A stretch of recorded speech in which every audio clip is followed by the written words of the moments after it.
राहुल गांधी ने बोला था कि जब तक ईवीएम है, जब तक प्रधानमंत्री नरेंद्र मोदी है। ये 2024 का चुनाव भी ईवीएम पर हो रहा है, तो क्या समझ लीजिए कि प्रधानमंत्री तो उसमें क्या बात है। राहुल जी ने जो बोला था बात सही बोला था। सेना के तो यहाँ से सांसद हुआ करते थे, कृपाल तुमाने आप ही की पार्टी के थे। फिर कैसी बेरोजगारी? नहीं, वो अभी बेरोजगारी तो है ना, उन्होंने कुछ नहीं किया ना। क्या पिछले 10 सालों में रामटेक में कोई विकास कार्य नहीं किए गए? विकास कार्य क्या किया है? अगर विकास कार्य करते तो गद्दारों के साथ जाने की जरूरत पड़ती। कभी कांग्रेस के विधायक हुआ करते थे राजू पारवे, अब शिंदे गुट में शामिल हुए हैं, तो क्या कांग्रेस के वोटर्स भी उनके साथ जाएंगे? क्या लगता है? नहीं जाएंगे, क्यों जाएंगे? कांग्रेस को भ्रष्टाचार खत्म करने के लिए लड़ रही है, फिर उन्हें वहाँ से इस्तीफा क्यों नहीं मांगा गया विधायक पद का? देखिए, उनकी 4 महीने के बाद में विधानसभा की टिकट थी, चुनाव था, उनकी टिकट कटने वाली थी। शिक्षा, स्वास्थ्य और रोजगार, इसके बारे में क्या सोचते हैं, क्या विचार? शिक्षा के बारे में बोलते समय शिक्षण विभाग का बाजारीकरण हो गया। कौन ऐसा उम्मीदवार लग रहा है जो रामटेक क्षेत्र से इन सभी मुद्दों को हल करेगा? जहाँ तक रामटेक क्षेत्र का सवाल है, मैं दावे के साथ इस बात को कहना चाहूँगा कि जो रामटेक क्षेत्र की परंपरा है 2014 की, 2019 की, वो परंपरा कायम रहेंगी। यहाँ से मेरा प्रश्न ये था, क्या इसके बाद सहानुभूतिपूर्ण मतदान उन्हें मिलेगा? देखिए, सहानुभूति का प्रश्न ही नहीं है मैडम। अगर न्यायपालिका उस चीज को अवैध मानती है तो आप उसमें सहानुभूति कैसे समझते हो? भारत विश्व का सबसे मजबूत लोकतांत्रिक देश माना जाता है। गुलामी की जंजीरों से आज़ाद होने के बाद भारत खंड में कई चुनाव हुए, कई सरकारें बनी। तब से लेकर आज तक भारतवर्ष ने कई चुनौतियों का सामना किया, कई उतार चढ़ाव देखे, जिसका सत्तारूढ़ पार्टियों ने न सिर्फ मुकाबला किया बल्कि लोकतंत्र के पवित्र मंदिर की गरिमा को बनाए रखने की भी पुरजोर कोशिशें की। यही कारण है कि भारत में होने वाले आम चुनाव को यहाँ की जनता एक त्योहार के रूप में मनाती है। इसलिए कहते हैं, आंचल क्या कहते हैं?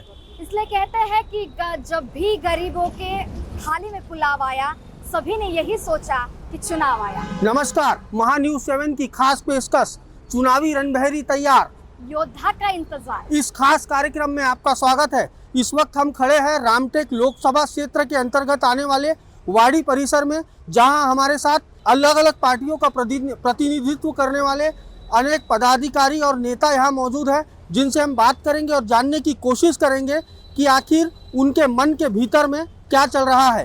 क्या नाम है आपका? राजकुमार मेश्राम। किस तरीके से देखते हैं चुनाव? सर, ये चुनाव तो बहुत यानी भयंकर चुनाव है, क्योंकि ये 2024 का जो चुनाव है ये दंगल के समान है। क्योंकि हर पार्टी के अलग अलग धुरंधर नेता यहाँ पे खड़े हुए हैं लोकसभा रामटेक क्षेत्र से, तो चुनाव बहुत यानी टक्कर में होगा।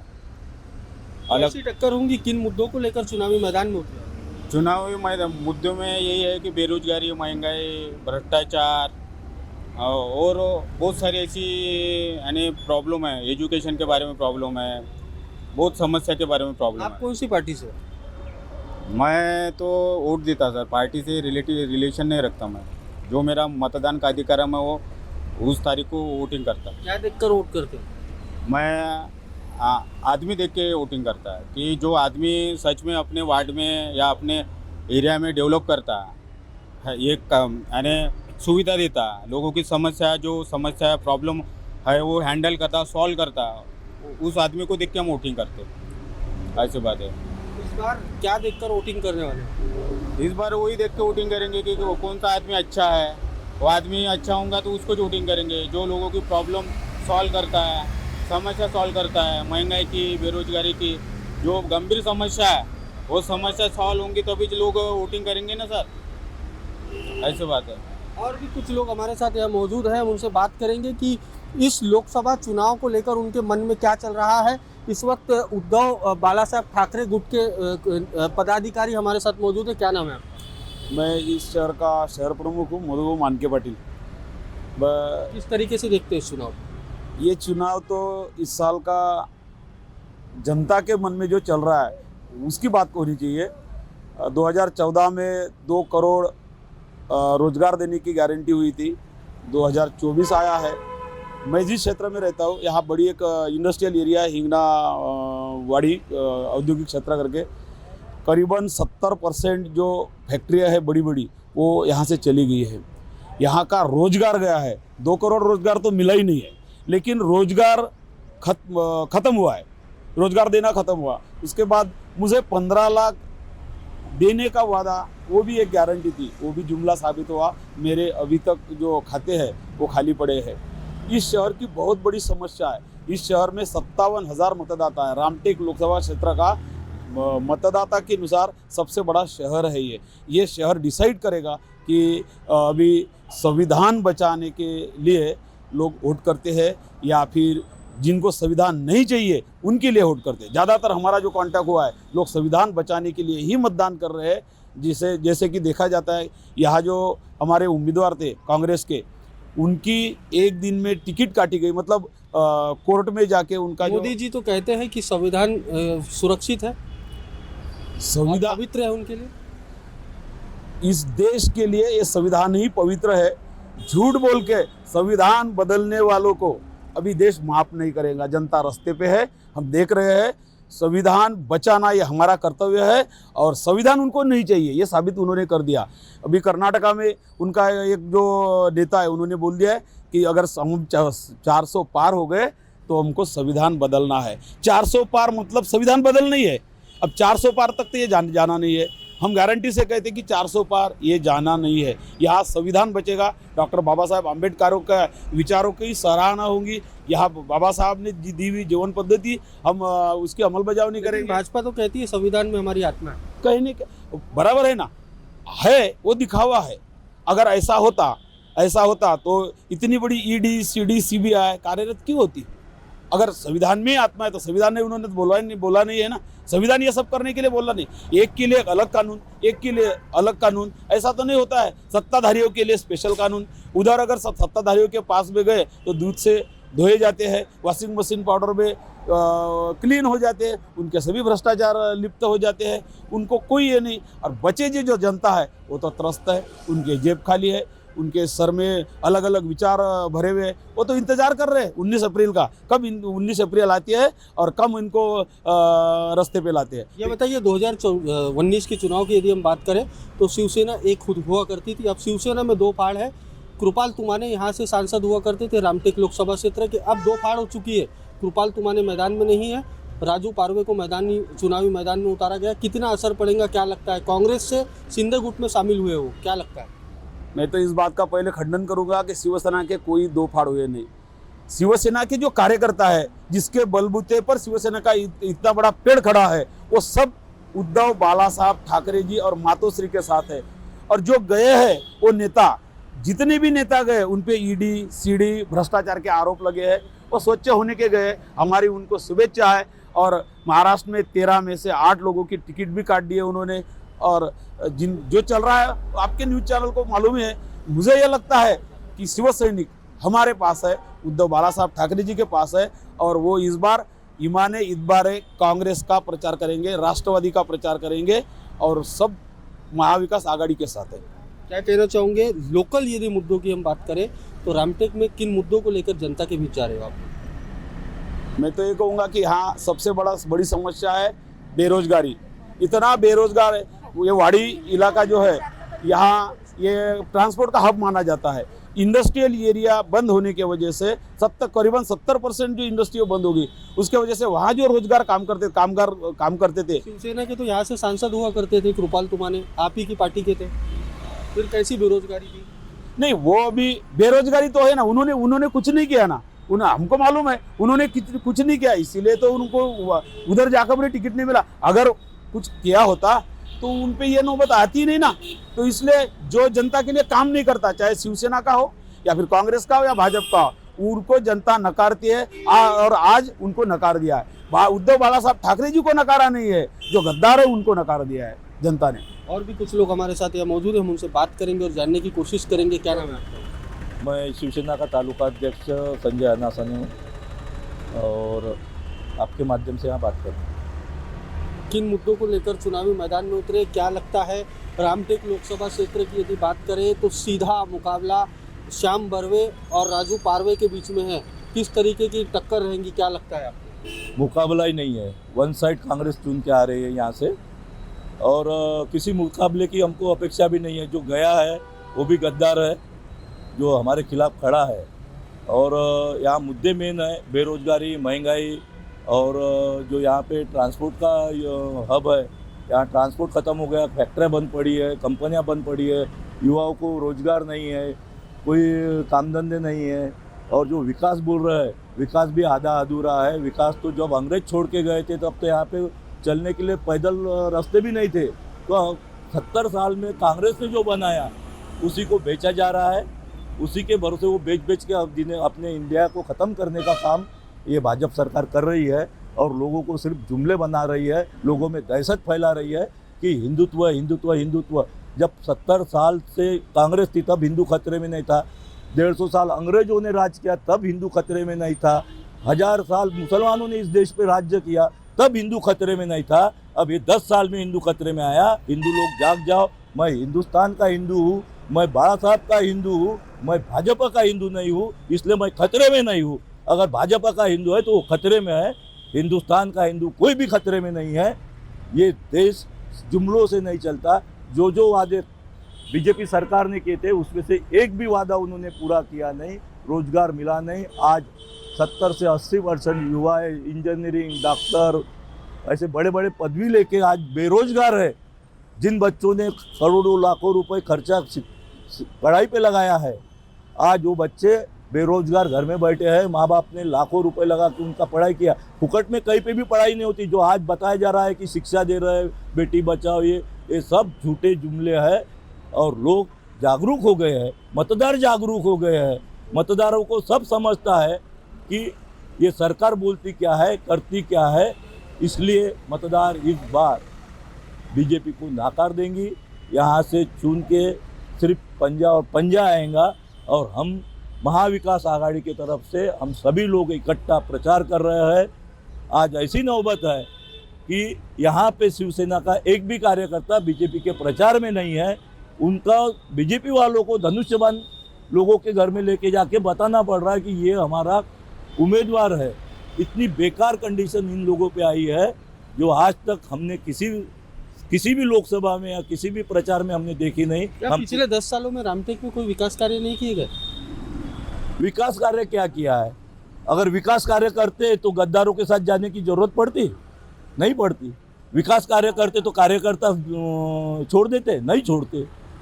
किसी का भी विकास नहीं हुआ है, ना कार्यकर्ताओं का विकास हुआ है, ना जनता का विकास हुआ है, ना गांव का विकास है। आप देखे होंगे, वाड़ी शहर में घूमो, पूरे रोड फूटे हुए हैं, 2 व्हीलर से पैदल चलना मुश्किल हो गया है। ऐसा विकास कौन से काम का विकास है? रामटेक से यदि कांग्रेस की सीट निकलती है तो कैसा विकास करोगे आप? हम पूरा प्रयत्न करेंगे कि जो जनता के जो मुद्दे हैं, जो जनता के सबसे पहले तो यहाँ रोजगार ये जरूरी है। 70% 80% फैक्ट्रियाँ यहाँ से बंद हो गई है। जो माल निकलता था, ये ट्रांसपोर्ट हब था, यहाँ से लोग ट्रांसपोर्टिंग का बहुत बड़ा काम होता था। आधे गोडाउन खाली पड़े हुए हैं।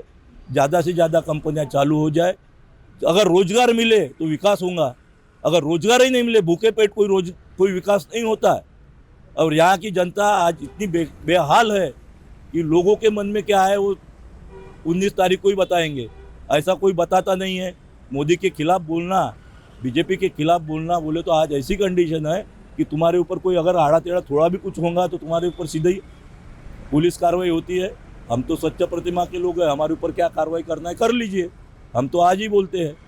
लेकिन जो डर के मारे जो लोग जाते हैं वो इसी कारण बीजेपी में जा रहे हैं कि उनको विकास से और इससे रोजगार से, महंगाई से कोई वास्ता नहीं है। उनको सिर्फ अपना पैसा बचाना है, अपना विकास करना है, इतना ही है। और भी कुछ लोग हमारे साथ यहाँ मौजूद है। शरद पवार गुट के क्या नाम है आपका? मेरा वसंतराव इखनकर है। मैं शरद पवार गुट का शहर अध्यक्ष हूँ।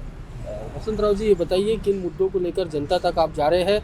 रामटेक किस तरीके से देखते हैं इस लोकसभा क्षेत्र? देखो, रामटेक की जो स्थिति है, अभी 10 साल अपने कृपाल भाऊ तुमाने थे, शिवसेना का गठ था, हाँ, और उनके साथ कैसा भाजपा और ये उन्होंने साथ में थे, लेकिन उन्होंने ये विकास किया ही नहीं। विकास अगर किया रहता तो वो भाजपा के साथ गए ही नहीं रहते।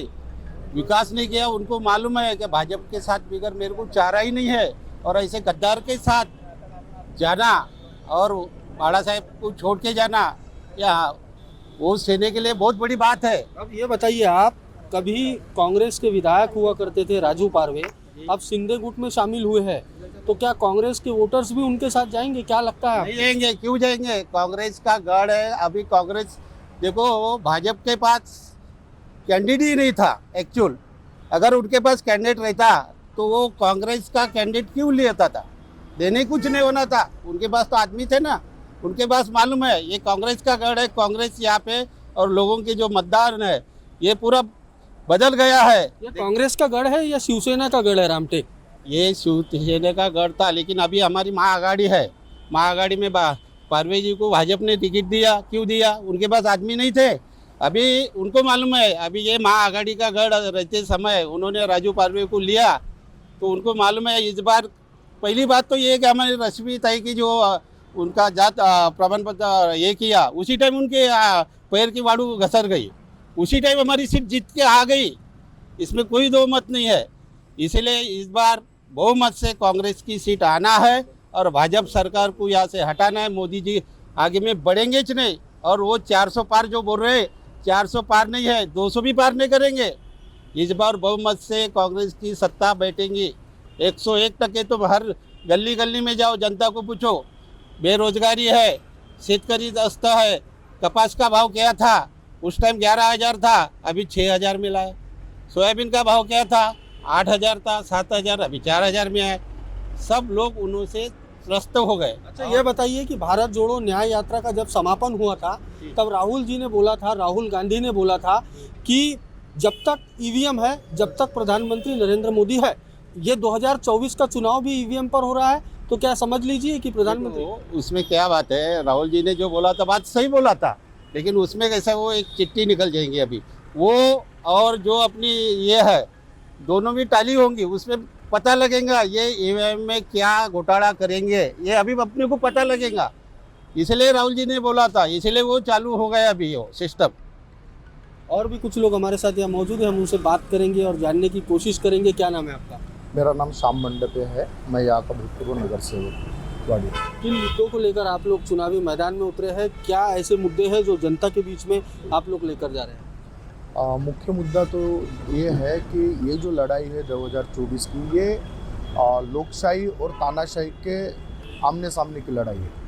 भारतीय जनता पार्टी के जो दो लोग हैं जो गुजरात से आते हैं, जिन्होंने महाराष्ट्र को ख़त्म करने का काम किए, पिछले 10 साल में महाराष्ट्र के राजकारण को ख़त्म करने का काम किया, जिस महाराष्ट्र ने पूरे भारत को विकास की राह दिखाई, जिस महाराष्ट्र ने सबको भाईचारे की राह दिखाई, जिस महाराष्ट्र के अंदर में फिर साउथ का आदमी हो या नॉर्थ का हो, ईस्ट का हो या वेस्ट का हो, कभी भेदभाव नहीं किया गया, उस महाराष्ट्र को ख़त्म करने का काम ये नरेंद्र मोदी और उनके सहयोगी अमित शाह जो गुजरात से आते हैं, जिनको महाराष्ट्र के ऊपर में अपना गुस्सा है, गुस्सा इस बात का है कि महाराष्ट्र हमेशा गुजरात से आगे निकल गया, जबकि दोनों राज्य एक ही दिन एक ही साथ अलग अलग हुए। लेकिन महाराष्ट्र की जो संस्कृति है, जो भाईचारे की संस्कृति है, जो भाईचारे से महाराष्ट्र को आगे ले जाने वाली संस्कृति है, उस संस्कृति को गुजरात के कुछ लोगों ने ख़त्म करने का काम किया। इसका जवाब महाराष्ट्र की जनता आने वाले 2024 के चुनाव में, लोकसभा के चुनाव में 100% उनको देगी। ये मैं मेरे लोगों की तरफ से और जनता की तरफ से, महाराष्ट्र की तरफ से आश्वस्त हूँ। रामटेक लोकसभा की लेकर यदि बात करें तो रामटेक लोकसभा को लेकर आपको क्या लगता है, किस तरीके के नतीजे हैं वो जो सामने आएंगे और जनता का कैसा प्रतिसाद मिल रहा है आप लोगों को? देखिए, यहाँ पे हमेशा चुनाव जो हुआ है वो कांग्रेस और शिवसेना के साथ में हुआ है। शिवसेना एक तरफ शिवसेना लड़ती थी, एक तरफ कांग्रेस लड़ती थी। 2009 में यहाँ पे लोकसभा का जो पहला चुनाव हुआ रामटेक में, उस वक्त में यहाँ से मुकुल वासनिक जी चुन के गए। 2014 और 2019 का जो चुनाव है वहाँ पे यहाँ से कृपाल तुमानी जी चुन के गए। लेकिन अगर आप 10 साल का अगर आप कृपाल तुमानी जी का डेवलपमेंट देखेंगे तो आपको दिखेगा कि यहाँ पे कोई उनका विकास रहा नहीं। हमेशा सिर्फ और सिर्फ यहाँ पे करप्शन का काम चला है, और जिसकी वजह से भाजपा ने भी 2019 के बाद में 24 में जब उन्होंने सर्वे कराए, उस सर्वे में स्पष्ट था कि कृपाल तुमानी जी को हराने के लिए इस रामटेक का जो सच्चा शिव सैनिक है वो पूरी तरह से एक हो चुका है। इसलिए उनको एंटी कंबेंसी के लिए उनका विरोध करके उनकी टिकट काटने का काम भाजपा ने किया। साथ में जिस कांग्रेस का एक गढ़ यहाँ पे था, उस कांग्रेस का गढ़ करके जो कहा जाता था, उसमें ख़त्म करने का काम कांग्रेस के विधायक को तोड़ के अपना उम्मीदवार बनाने का काम भाजपा ने किया। आप देखिए उमरेठ के, आप एक एक गांव में जाइए, वहाँ के सरपंच लोगों से आप बात करिए तो बताएंगे कि पारवे जी का भ्रष्टाचार कितना बड़ा है। सरपंच का आया हुआ निधि भी वो अपने वाले परसेंटेज रख के वहाँ से उनकी वसूली करते थे। वो तो अब तक कांग्रेस में थे, अभी गए ना सिंधु। देखिए कांग्रेस ने तय कर लिया था कि आने वाले विधानसभा में उनको टिकट ना दी जाए, क्योंकि वहाँ से जो कांग्रेस के जो पदाधिकारी थे, जो ग्राम पंचायत के सरपंच थे, जो ग्राम पंचायत के मेंबर थे, जो नगर पालिका में नगर सेवक थे, सब ने पारवे जी की तकरार करना शुरू कर दिया था। उसका कारण ये था कि जिस तरह से वो भ्रष्टाचार को वहाँ पे बढ़ावा दे रहे थे, उनको स्पष्ट कर दिया गया था कांग्रेस की तरफ से कि आने वाले 2024 के विधानसभा में ये यहाँ से उनको टिकट कटने वाली है। वो उनके ध्यान में आ गया था, इसलिए उन्होंने भाजपा से मिलाप शुरू करके आज जो आप देख रहे हो, वो आज भाजपा के और शिवसेना के कैंडिडेट बन के यहाँ पे आ रहे हैं। कांग्रेस को भ्रष्टाचार खत्म करने के लिए लड़ रही है, फिर उन्हें वहाँ से इस्तीफा क्यों नहीं मांगा गया विधायक पद का? देखिए उनकी 4 महीने के बाद में विधानसभा की टिकट थी, चुनाव था, उनकी टिकट कटने वाली थी। ये उसी इसमें तय हो गया था कि आने वाले दिनों में उनको कांग्रेस बिल्कुल नकारेगी करके। तो क्या भ्रष्टाचारियों को कांग्रेस पार्टी बाहर निकाल रही है? 100%। आप देखिए ना, अशोक चौहान जी आज कांग्रेस छोड़ के गए, क्या रीज़न रहा, क्या कारण था? कांग्रेस ने क्या कमी दी? उनके पिताजी को 2 बार यहाँ का मुख्यमंत्री बनाए, उनको खुद यहाँ का मुख्यमंत्री बनाए, 2 बार उनको कैबिनेट मिनिस्ट्री दी। उसके बाद में जिस तरह से उन पे आदर्श घोटाला जो लागू हुआ, उसके बाद में कांग्रेस ने उनको कुछ भी नहीं दिया। उनको बोले कि आपको तुरंत में यहाँ पे राजीनामा देना है। कांग्रेस ने उनसे राजीनामा लेके उनको मुख्यमंत्री पद से हटाई और एक साफ सुथरे छवि का इंसान जिनका नाम पृथ्वीराज चौहान था, ऐसे इंसान को महाराष्ट्र में मुख्यमंत्री करके कांग्रेस ने भेजा। क्यों भेजा? क्योंकि उसका कारण था कि कांग्रेस ने कभी भ्रष्टाचार को एक्सेप्ट नहीं किया। भ्रष्टाचार को एक्सेप्ट किसने किया? भ्रष्टाचार को एक्सेप्ट सिर्फ और सिर्फ भारतीय जनता पार्टी ने किया। जो भ्रष्टाचारी लोग हैं क्या बोलते थे? 70,000 करोड़ का घोटाला, सिंचन घोटाला अजीत जी के ऊपर में उन्होंने इतने जोर जोर से भाषण करते थे। फडणवीस जी जिस नागपुर से आते हैं, वहाँ पे बंडी भर के डॉक्यूमेंट्स लाके वो विधानसभा में रखने की बात करते थे। आज क्या हुआ? आज उनके साथ में बैठ के उप मुख्यमंत्री, एक तरफ देवेंद्र जी उप मुख्यमंत्री है, दूसरे तरफ अजित पवार जी उप मुख्यमंत्री है। क्यों? उसका कारण क्या है? आप तो बंडी भर के डॉक्यूमेंट्स ला रहे थे भ्रष्टाचार के। तो एक तरफ बोलना कि भ्रष्टाचारी लोगों को हम छोड़ेंगे नहीं मतलब क्या है? कि हम उनको दूसरे पार्टी में छोड़ेंगे नहीं, उनको हमारे पार्टी में लेंगे। यही तो उनका कहना है कि भ्रष्टाचारी हमको जितने हैं उतने चाहिए, यही उनकी कंडीशन है। अब महाराष्ट्र की 48 सीटों की बात करें तो कांग्रेस कहती है इस बार महाविकास आघाड़ी का सुपड़ा साफ, क्या कहूँगे? नहीं, कांग्रेस ने महाविकास आघाड़ी का कैसे बोलेंगे? हाँ, महायुति का सुपड़ा साफ होने वाला ये कांग्रेस हकीकत में बोलेगी, क्योंकि महाविकास आघाड़ी जिस तरीके से सामान्यों की आवाज़ उठा के खड़ी है। आप देखिए आज इतनी बड़ी पार्टी उद्धव बाला साहब ठाकरे के साथ में खड़ी है, उनकी पार्टी को तोड़ने का काम आप खुद देखिए। सामान्य आदमी को पूछिए कि शिवसेना, सच्ची शिवसेना किसकी? सच्ची शिवसेना बेचने वाले लोगों की है कि सच्ची शिवसेना उद्धव बाला साहब ठाकरे के साथ में बैठ के सामान्य आदमी को न्याय देने वालों की है? आप देखिए ये पार्टी राष्ट्रवादी कांग्रेस पार्टी किसने बनाई, स्थापना किसने की? 10 जून 1999 में कोई इस पार्टी की स्थापना शरद पवार जी ने की। और जिस आदमी ने इस पार्टी की स्थापना की, उनको चुनाव आयोग गलत डिसीजन देके उनको बोल रहे कि आपकी पार्टी ने ऐसे कैसे हो सकता है, ऐसे कैसे हो सकता है। एक तरफ में आप अभी 3 दिन पहले देखिए कि चंद्रपुर में जिस तरह से अभद्र टिप्पणी वहाँ के कैंडिडेट और इस राज्य के मिनिस्टर ने की, वो क्या शोभनीय है? एक महिला के ऊपर में इस तरह से टिप्पणी करना, भाई बहन के पवित्र रिश्ते को इस तरह से पूरा निचोड़ देना, एक शब्द इनके मुंह से निकलता नहीं। आज वो सभा होने के बाद में इस देश के प्रधानमंत्री जी रामटेक में आए, एक लफ्ज़ नहीं बोले उस विषय के ऊपर में। बोलना था कि आप माफ़ी मांगिए। सबसे पहले तो उम्मीदवार ने माफ़ी मांगना चाहिए इस देश के महिलाओं को, जिस तरह से उन्होंने यहाँ पे गलत प्रचार शुरू कर दिए। और भी कुछ लोग हमारे साथ हैं, उनसे जानने की कोशिश करेंगे। शिक्षा, स्वास्थ्य और रोजगार, इसके बारे में क्या सोचते हैं, क्या विचार? शिक्षा के बारे में बोलते समय शिक्षण विभाग का बाजारीकरण हो गया। जब हमारा कांग्रेस सरकार थी उस समय में सबको शिक्षा मिलती थी। अभी ऐसी नौबत आ गई है कि भाजपा के राज में, मैं किसी का नाम नहीं लूँगा, भारतीय जनता पार्टी के राज में जो सरकार जो है, इसमें सभी लोगों का शिक्षण विभाग का बाजारीकरण हो गया है। क्योंकि हम बच्चों को कॉन्वेंट में डालते हैं, गवर्नमेंट के स्कूल में वैकेंसी नहीं है, क्योंकि अभी की जो वर्तमान सरकार जो है ये हमारे गवर्नमेंट स्कूल को भाव ही नहीं देती है और उन्होंने प्राइवेट स्कूलों को ज़्यादा मान्यता दे दिया है। इस वजह से शिक्षा विभाग का बाजारीकरण हो गया है, मार्केटिंग हो गया है।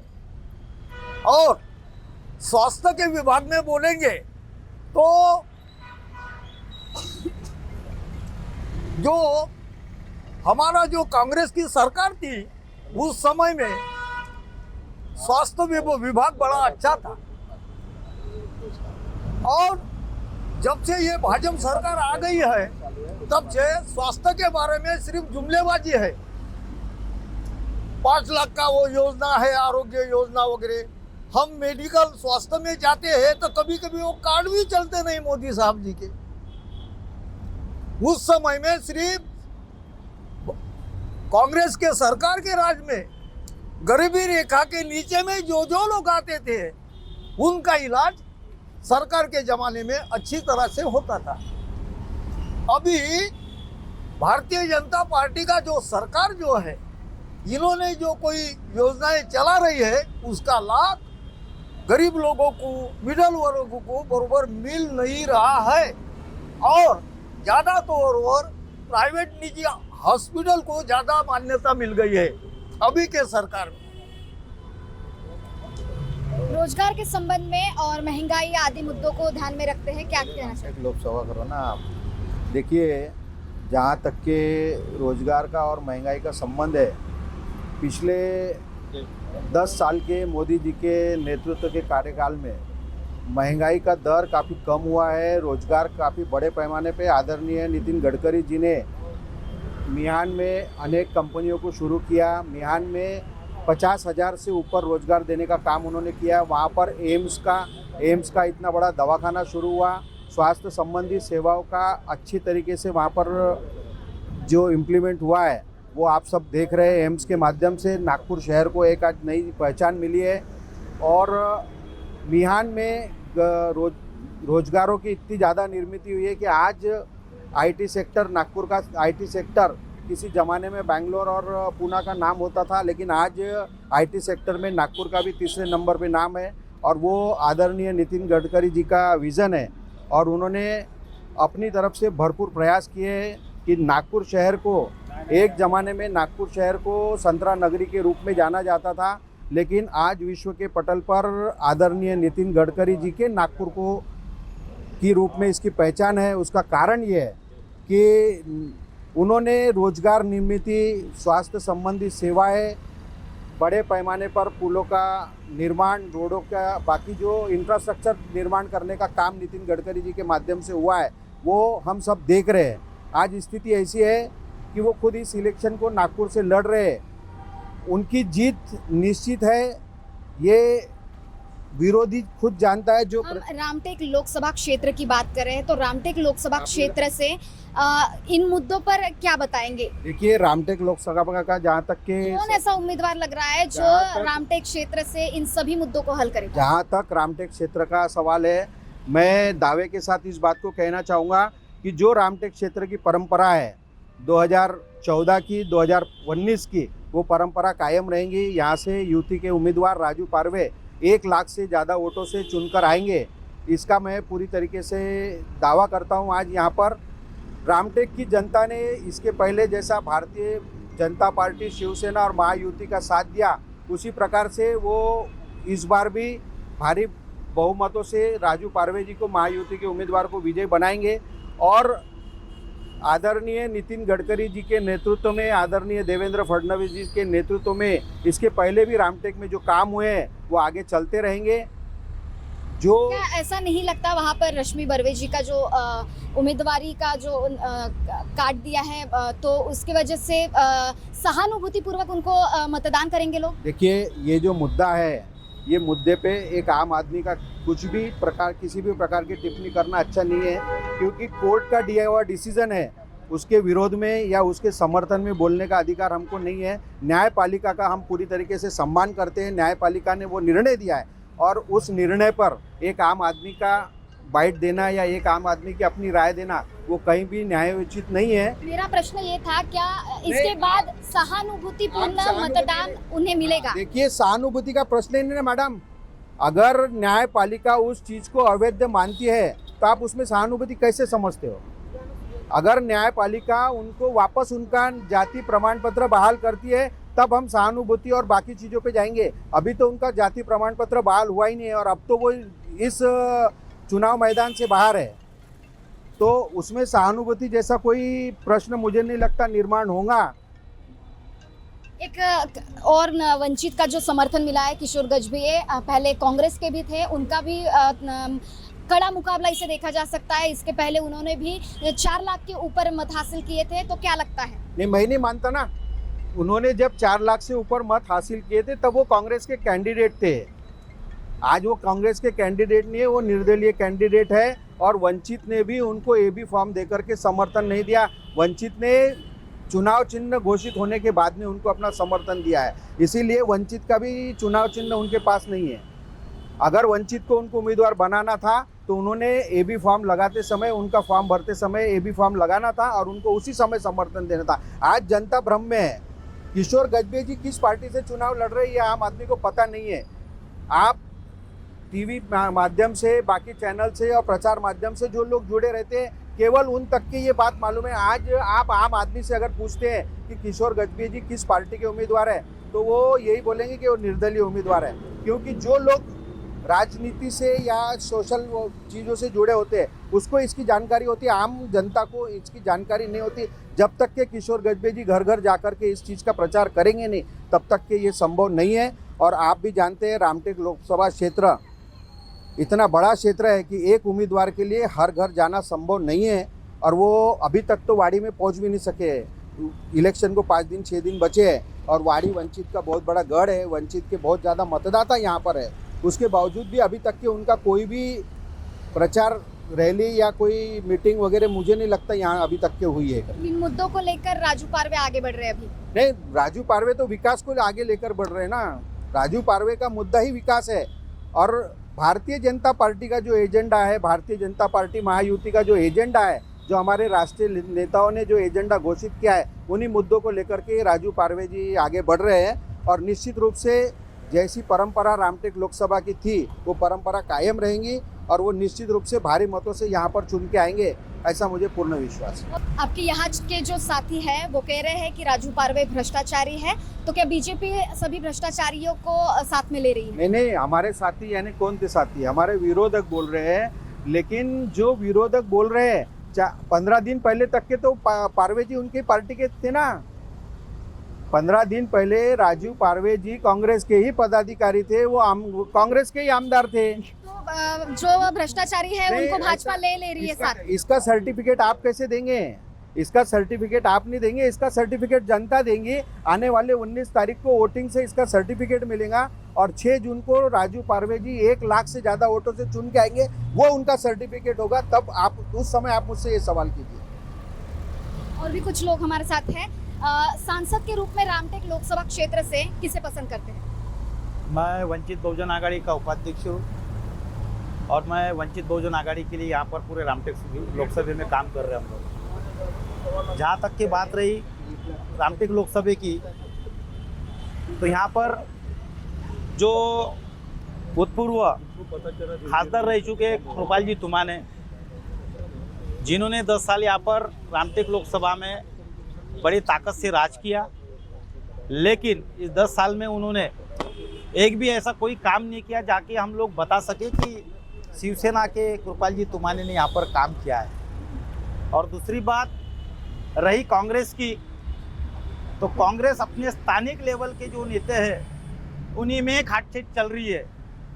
और मेरे को नहीं लगता कि बीजेपी को हराने के लिए कांग्रेस, शिवसेना और राष्ट्रवादी ये तीनों मिला के बीजेपी को हरा सकते नहीं, क्योंकि उसमें एक विषय ऐसा है कि वंचित बहुजन आघाड़ी पूरे महाराष्ट्र में किसको जिता सकती है और किसको हरा सकती है, ये निर्णय वंचित बहुजन आघाड़ी के आदरणीय बाला साहब आम्बेडकर ने निश्चित करके बताया है। रामटेक लोकसभा क्षेत्र की बात करते हैं और इस वाड़ी में अगर देखते हैं तो यहाँ पर वंचित की ओर से कोई भी प्रचार सभा अभी दिखाई नहीं दे रही है, जैसे कि भाजपा, कांग्रेस सभी प्रचार में जुटे हुए हैं। तो कुछ भाजपा कार्यकर्ताओं का भी यही कहना है कि यहाँ कोई प्रचार का कुछ दिखाई नहीं देता।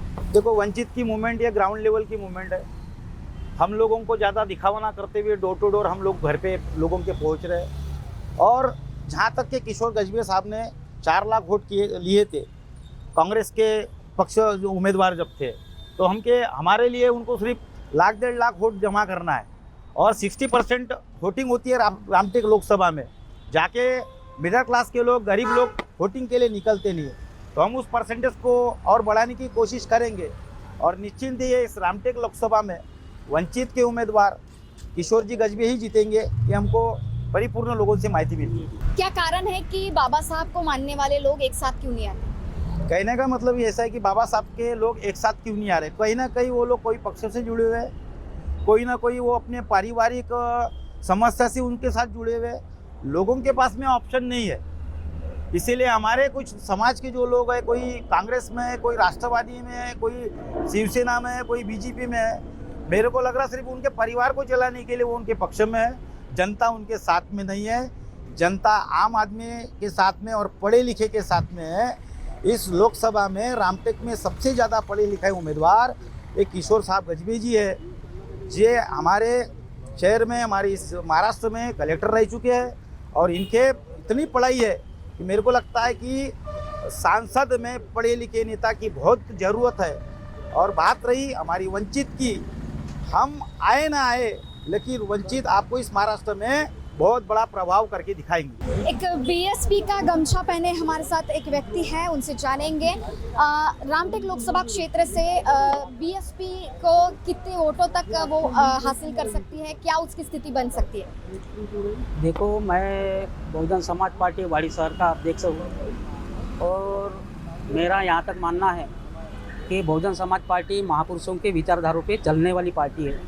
ऐसी कोई पार्टी जो जुमलेबाज लोग हैं जो अपना अपना दिखावा करती है, लेकिन हर 5 साल के अंदर जो इलेक्शन आते हैं तो बहुजन समाज पार्टी हमेशा अपने महापुरुषों का कारभार आगे बढ़ाती रहती है। इसलिए हमारे रामटेक लोकसभा के निर्वाचन क्षेत्र से संदीप भाऊ मेश्राम ये हाथी चुनाव चिन्ह लेकर खड़े हैं और हम उनका प्रचार कर रहे हैं। और काफ़ी मतों से इसके पहले जो इलेक्शंस हुए उसमें हमें 1.5 लाख तक हमारा वोटिंग गया था और इस बार भी हम इसके आगे और बढ़ेंगे, यही आशा और उम्मीद के साथ में। बड़ा मुकाबला तो वहाँ पर राजू पारवे, रश्मि बर्वे और किशोर गजभिये के बीच दिखाई दे रहा है। ये कोई उम्मीदवार नहीं है मैडम, जिनको देश की सुरक्षा नहीं समझती, ये खुद की सुरक्षा के लिए ये लोग अपने अपने जुमलेबाज सरकार बनाती है। और हम फुले साहब अम्बेडकरी विचारधारा के लोग हैं,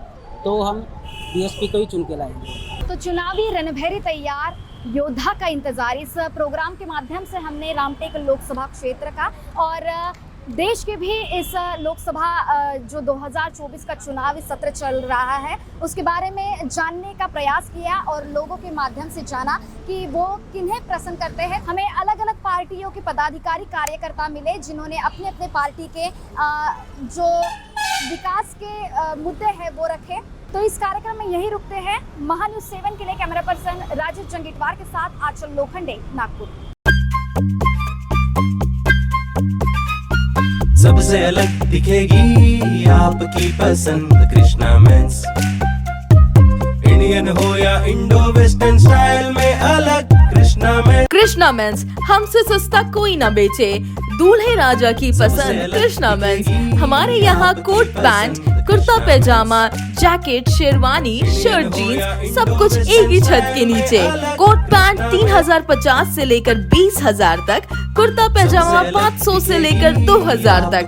हमारा पता कृष्णा मेंस, नंगा पुतला चौक, जागनाथ रोड, गांधी बाग, नागपुर। नागपुर का सबसे भरोसेमंद हॉस्पिटल कार्य पाइल्स लेजर हॉस्पिटल। हमारे यहाँ आयुर्वेदिक व लेजर से उपचार होता है। Anal fissure, anal fistula, piles, kidney stone है, ओबेसिटी से परेशान है, वेट लॉस करना चाहते हैं, पीसीओडी एंड मेंस्ट्रुअल प्रॉब्लम्स, महिलाओं में अनकंट्रोल्ड यूरिन का प्रॉब्लम है और वजाइनल रिजर्वेशन करवाना चाहते हैं, अपने चेहरे पर असमयी झुर्रियां, त्वचा पर काले दाग आ रहे हैं, अर्थराइटिस प्रॉब्लम्स जैसे कि कमर या घुटनों का दर्द, बालों का झड़ना, असमय सफेद होना, सीने में जलन, पेट फूलना तथा एसिडिटी पर सफल आयुर्वेदिक उपचार, ये सब प्रॉब्लम्स आप झेल रहे हैं तो अभी आए नागपुर के सबसे सस्ते हॉस्पिटल कार्य आयुर्वेदिक पाइल्स लेजर हॉस्पिटल में, जहां आपको मिलेगा सब समस्या का निवारण। और एड्रेस कार्य Ayurvedic piles laser hospital, Umred road, Dighori bus stop के पास, दिघोरी, नागपुर। और कॉन्टैक्ट नंबर 7558387079 और 9423105824।